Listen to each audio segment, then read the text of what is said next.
दोस्तों, आज के इस वीडियो में हम लोग सिंप्लीफिकेशन के कुछ ऐसे ट्रिक्स सीखेंगे जिससे अक्सर एग्ज़ाम में पूछे जाने वाले क्वेश्चन को देखकर ही आंसर निकाल दें। आइए स्टार्ट करते हैं। जैसे ये क्वेश्चन दिया है 12√12 plus √12 plus √12 plus so on. इसका आंसर निकालने के लिए कुछ भी नहीं करना है, सिंपल देखते ही इसका आंसर निकालेंगे आप लोग।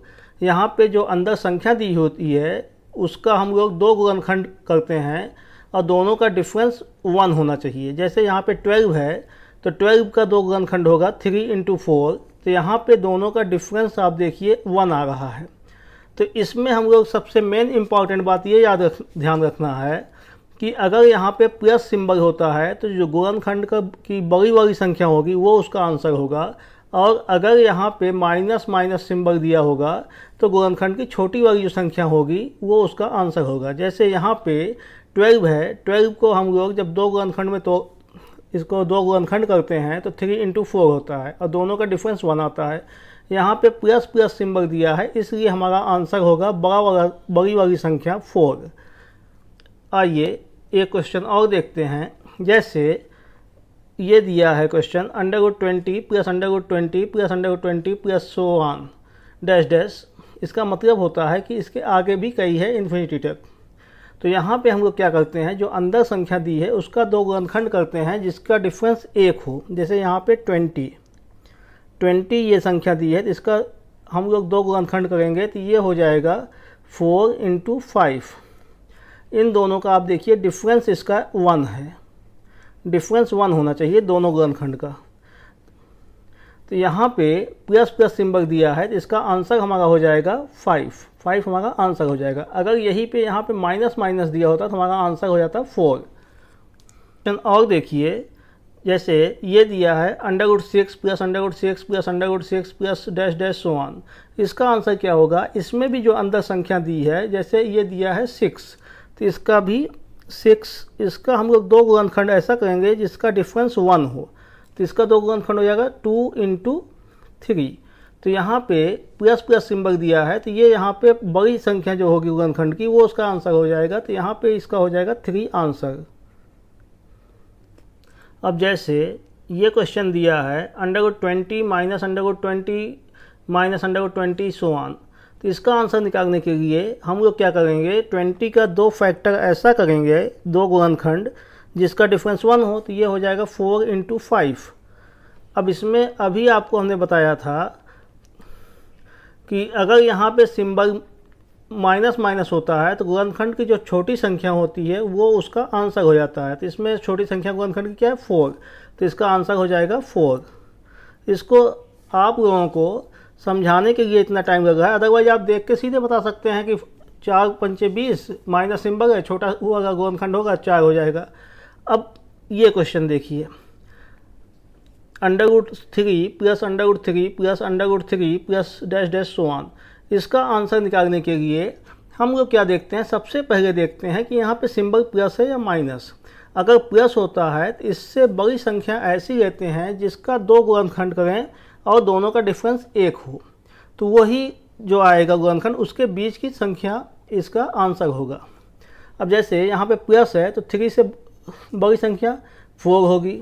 4 का दो गुणनखंड हम लोग नहीं कर सकते जिसका डिफरेंस 1 हो। 5 होगा, 5 का भी नहीं कर सकते। 6 होगा तो 6 का हम लोग कर सकते हैं 2 × 3। यहाँ आप देखिए डिफरेंस इसका दोनों का 1 आ रहा है। तो इसमें क्या होगा कि इसका जो आंसर आएगा वो 2 और 3 के बीच आएगा। 2 और 3 के बीच इसका ये आंसर आ जाएगा। इसी तरीके से जब ये वाला हम लोग देखते हैं क्वेश्चन √5 प्लस √5 प्लस √5 प्लस √5, तो इसमें क्या करते हैं, इसमें भी प्लस है तो हम लोग देखते हैं इससे बड़ी संख्या कौन सी ऐसी है जिसका हम लोग दो फैक्टर करें और दोनों फैक्टर के डिफरेंस 1 आए। तो इसमें 5 है, 5 से बड़ी क्या होती है 6 का गुणनखंड होता है 2 × 3। 6 का करेंगे 2 × 3, तो ये डिफरेंस आप देखिए इसमें 1 आ रहा है। तो इसमें क्या होगा कि जो इसका आंसर आएगा ये पूरे क्वेश्चन का आंसर जो होगा वो होगा 2 और 3 के बीच। ये आपको उसमें दिया रहेगा, क्वेश्चन का जो आंसर 4 ऑप्शन होगा उसमें ये दिया होता है 2 और 3 के बीच, 1 और 2 के बीच, 4 5 के बीच। ये आपका आंसर हो जाएगा, इसको आप देखते ही निकाल सकते हैं। आइए एक क्वेश्चन और देखते हैं। जैसे ये क्वेश्चन दिया है √11 minus √11 minus √11 dash dash so on. इसमें क्या देखते हैं कि 11 से छोटी कौन सी संख्या ऐसी है जिसका हम लोग गुणनखंड, 2 गुणनखंड करें, दोनों के बीच का डिफरेंस 1 आए। तो 11 से छोटी कौन सी होगी? 10 का हम लोग कर नहीं सकते, 2 पंचे 10 नहीं होगा, डिफरेंस आएगा 3। 9 नहीं होगा, 8 नहीं होगा, 7 नहीं होगा, 6 होगा। इसलिए होगा कि इसका 2 × 3, इसमें भी जो इसका आंसर आएगा वो 2 और 3 के बीच ही आएगा, 2 और 3 के बीच इसका आंसर आएगा। अब जब प्रॉब्लम इस तरीके की होती है कि बीच में प्लस माइनस सिंबल ना होके इनटू में होता है, जैसे ये √2 × √2 डैश डैश डैश, जब यहाँ डैश डैश लगा होता है उस केस में जो अंदर वैल्यू होती है या जो संख्या अंदर होती है अंडर रूट के, वही उसका आंसर होता है। जैसे इसमें 2 है तो इसका आंसर हो जाएगा 2।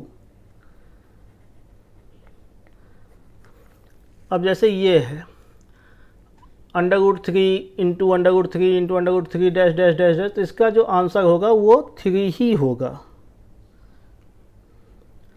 जब डैश डैश दिया होता है तो उसके अंदर मल्टीप्लाई में होता है, तो जो संख्या अंदर होती है वही उसका आंसर होता है, दैट्स सिंपल। अब जैसे इसमें आप देखिए √2 × √2 यहाँ डैश डैश नहीं है, इसका मतलब ये 3 ही है। तो इसमें क्या करते हैं, जो अंदर संख्या दी होती है, जैसे यहाँ 2 दिया है तो 2 को हम यहाँ पे लिख लेते हैं। इसके बाद जितना अंडर रूट होता है उसको 2 से मल्टीप्लाई करते हैं। जैसे ये 2 दूनी 4 दूनी 8, तो यहाँ पे हम लोग इसके पावर में लिख लेते हैं 8, एक कम करके यहाँ लिख देते हैं 7। तो ये हमारा आंसर हो गया 2 की पावर 7/8। बस इतना सा करना होता है इस टाइप के प्रॉब्लम में। जैसे यहाँ पे आप देखिए √3 × √3 ये है, तो इसमें क्या करेंगे हम लोग, सिंपल जो संख्या अंदर है उसे लिख लिया। जैसे यहाँ 3 है तो यहाँ पे 3 आ जाएगा। अब इसका 2 से मल्टीप्लाई कर देंगे, जितना अंडर रूट है, 2 दूनी 4 दूनी 8 दूनी 16, तो यहाँ पे लिखेंगे 3 की पावर 16, एक कम करके यहाँ लिख देंगे 15। तो ये हो जाएगा 3 की पावर 15/16। यही हो जाएगा इसका आंसर, 3 की पावर 15/16। अब यहाँ पे आप देखिए जैसे ये है 5 × √5 × √5, इसमें क्या करते हैं हम लोग, सेम संख्या यहाँ पे आप लिख लीजिए। 5 है तो यहाँ पे हम लोग 5 लिख लिया। फिर उसके बाद अंडर रूट होता है तो इसको यहाँ पे 2 दूनी 4 दूनी 8 दूनी 16 दूनी 32, तो एक कम करके हो जाएगा ऊपर 31/32। जो होता है उसमें एक कम करके ऊपर लिख देते हैं, वही हमारा आंसर हो जाता है ना कमाल की टेक्निक। दोस्तों ये रहा आज का वीडियो। अगर आपको ये वीडियो अच्छा लगा तो वीडियो को लाइक और शेयर जरूर करें। अगर आप हमारे चैनल पर नए हैं तो चैनल को सब्सक्राइब कर बेल आइकन दबाएं, जिससे आगे आने वाली वीडियो का नोटिफिकेशन आपको मिलती रहे। Thanks for watching.